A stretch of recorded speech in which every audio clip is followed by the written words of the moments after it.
Hello, ഇന്ന് നമ്മുടെ നവരാത്രിയുടെ പൂജവെപ്പാണ്. ഇന്ന് സെപ്റ്റംബർ 29. അപ്പം ഞാൻ ഓർത്തു ചെറിയൊരു വ്ളോഗ് പോലെ നമുക്ക് ചെയ്തിടാമെന്ന്. ഞാൻ ഇന്ന് അത്യാവശ്യം നന്നായിട്ട് തന്നെ പൂജ വെക്കുന്നുണ്ട്. കാരണം കുഞ്ചു ഇപ്പം പഠിക്കാൻ സ്റ്റാർട്ട് ചെയ്തു. ലെറ്റേഴ്സും നമ്പേഴ്സും ഒക്കെ പഠിച്ച് അവൾ എഴുതാനും വായിക്കാനും ഒക്കെ പഠിച്ചല്ലോ. അപ്പം ഐ തോട്ട് നമുക്ക് വളരെ നന്നായിട്ട് തന്നെ നവരാത്രിയുടെ പൂജ വെക്കാമെന്ന് വിചാരിച്ചു. അപ്പം അതിനുള്ള കുറച്ച് പ്രിപ്പറേഷൻസ് നമുക്ക് കാണാം.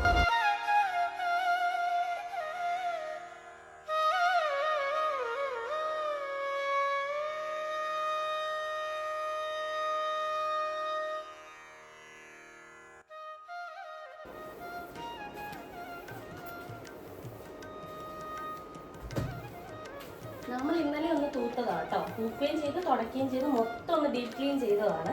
അതുകൊണ്ടാണ് ഞാനിപ്പോൾ സോഫ ഒന്ന് മാറ്റിയിട്ടിട്ട് തൂക്കാത്തത്. ഇന്നലെ അതെല്ലാം ചെയ്തു. അപ്പം ഞാൻ ജസ്റ്റ് തൂത്തുവാരി ഇന്ന് തുടയ്ക്കുന്ന മാത്രമേ ഉള്ളൂ. എന്നിട്ട് നമുക്ക് തീർത്ഥം തളിക്കണം. അതാണ് ഇന്നത്തെ പരിപാടി.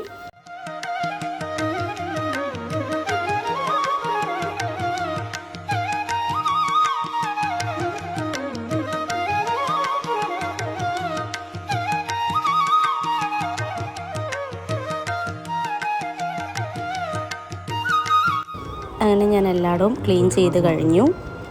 ഇനി നെക്സ്റ്റ് പൂജ വെക്കാനുള്ള കാര്യങ്ങൾ ചെയ്യാണ്. ഈ ടേബിളിലാണ് നമ്മൾ പൂജ വെക്കുന്നത്.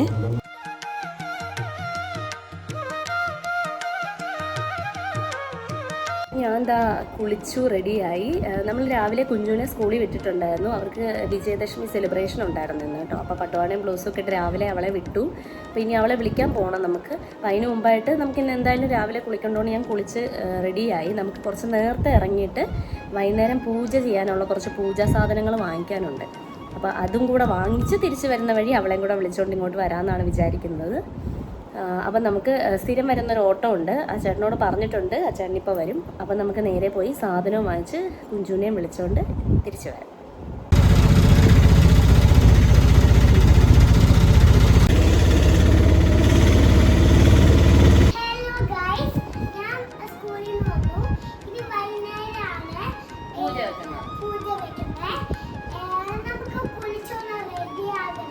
നമ്മളത് പൂജാ സാധനങ്ങളൊക്കെ വാങ്ങിച്ചു.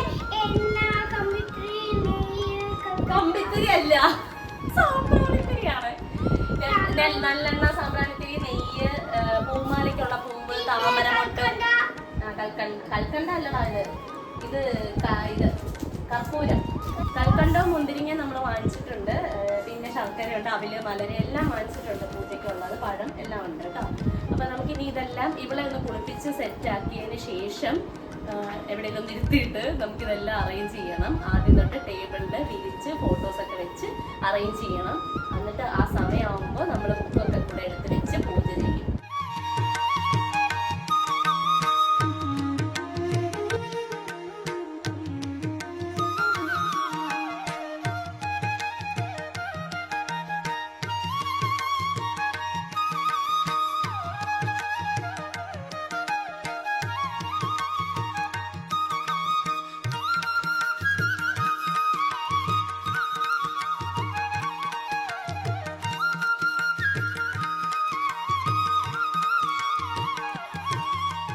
പൂജവെപ്പിന് മെയിനായിട്ട് വേണ്ടത് സരസ്വതി ദേവി, പിന്നെ ഗണപതി, ലക്ഷ്മി ദേവി, ഈ 3 പേരുടെ ഫോട്ടോസോ വിഗ്രഹങ്ങളോ ഒക്കെയാണ്.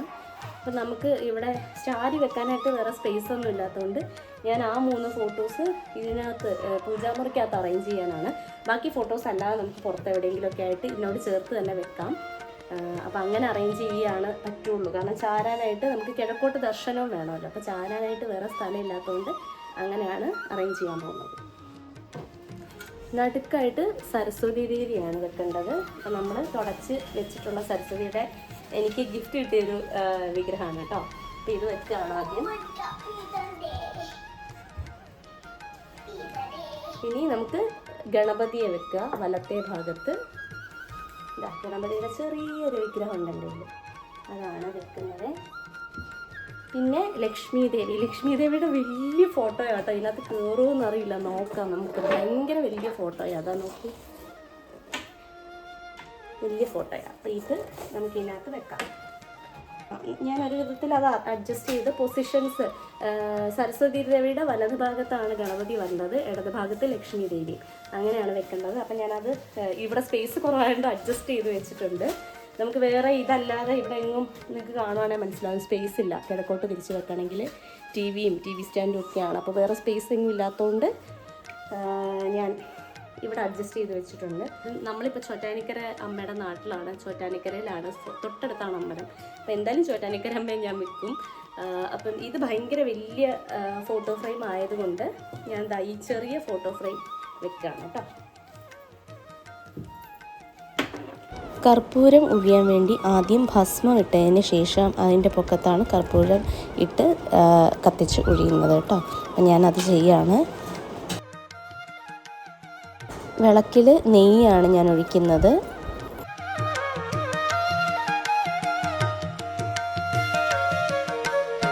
അഞ്ച് തിരിയിട്ട് കത്തിക്കണം. പിന്നെ പുറത്ത് മുറ്റത്ത് പോയിട്ട് നമ്മുടെ തുളസിയിൽ നിന്ന് കുറച്ച് തുളസി ഇലകൾ പിച്ചുകയാണ്. തുളസി ഇലയും ചെത്തിപ്പൂവും നമ്മൾ പറിച്ചുകൊണ്ട് പോയിട്ട് നമ്മളതാണ് പൂജിക്കുന്ന സമയത്ത് വിളക്കത്തും അതുപോലെ പൂജ വെക്കുന്ന സാധനങ്ങളുടെ മുകളിലും ഒക്കെ ഇടുന്നതും. അതുപോലെ തീർത്ഥത്തിന് വേണ്ടി നമുക്ക് തുളസി ഇല വേണം, കിണ്ടിയിലിടാനും വേണം. ഇതാ കിണ്ടിയിലിടുകയാണ് ഞാൻ. പിന്നെ ഒരു ചെറിയ പറയുണ്ട് നമ്മുടെ കയ്യിൽ, അതിനകത്ത് നെല്ലാണ് ഇടേണ്ടത്. പക്ഷെ എൻ്റെ കയ്യിൽ നെല്ലില്ലാത്തതുകൊണ്ട് ഞാൻ തൽക്കാലം അരിയിടുകയാണ്. പിന്നെ പ്രസാദം ഉണ്ടാക്കാൻ വേണ്ടിയിട്ട് ഞാൻ അവല്, മലര്, ശർക്കര, പിന്നെ കൽക്കണ്ടം, മുന്തിരിങ്ങ എല്ലാം കൂടെ എടുത്ത് വെക്കുകയാണ്. എന്നിട്ട് ഇതെല്ലാം അരിഞ്ഞ് പ്രസാദമാക്കി നേദ്യം പോലെയാണ് നമ്മൾ വിളക്കത്ത് അർപ്പിക്കുന്നത്. പൂജ വെപ്പിന് ശേഷം അത് നമ്മൾ സേവിക്കുകയാണ് ചെയ്യുക.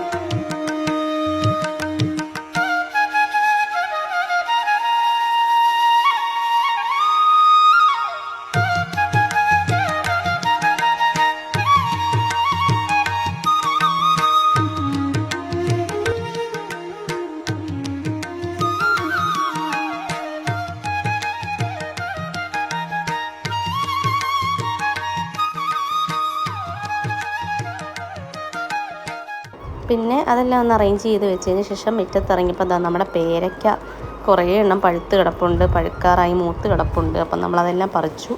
എന്നിട്ട് തിരിച്ച് വീണ്ടും തുളസിയെല്ലാം ഗ്ലാസ്സിനകത്തിട്ട് തീർത്ഥം ഉണ്ടാക്കി നമ്മൾ തളിച്ച് വിളക്ക് കത്തിക്കാൻ പോവുകയാണ്. സന്ധ്യാസമയമായി. അപ്പോൾ അതിന് മുമ്പായിട്ട് നമ്മൾ പൂമാല ചാർത്തുകയാണ് കേട്ടോ.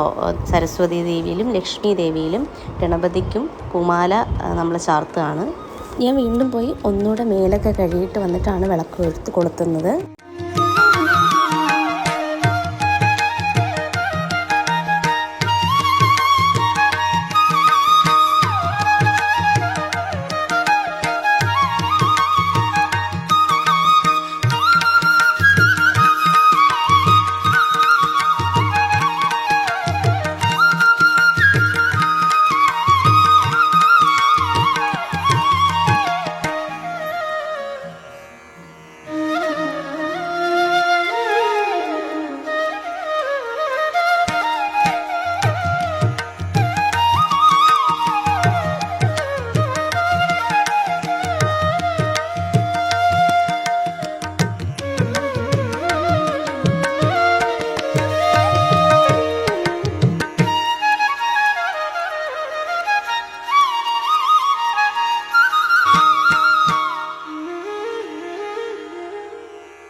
കർപ്പൂരം ഒഴിഞ്ഞിരുന്നു. കർപ്പൂരം ഒഴിയുന്ന വീഡിയോ എനിക്ക് മിസ്സായിപ്പോയി കേട്ടോ. അപ്പോൾ അത് എടുക്കാൻ പറ്റിയില്ല. പിന്നെ നമ്മളതിന് ശേഷം പുകച്ചു വീട് മുഴുവൻ. എന്നിട്ട് നമ്മൾ പൂജവെപ്പൊക്കെ കഴിഞ്ഞു. അപ്പോഴത്തേക്ക് സതീഷേട്ടൻ വന്നു, എന്നിട്ട് പ്രാർത്ഥിച്ചു. എന്നിട്ട് ഞങ്ങൾ നേരെ അമ്പലത്തിൽ പോകാൻ റെഡിയായി പോവുകയാണ്. ചോറ്റാനിക്കര അമ്പലത്തിലാണ് നമ്മൾ പോകുന്നത്. അവിടെ ഭയങ്കര തിരക്കായിരുന്നു കേട്ടോ.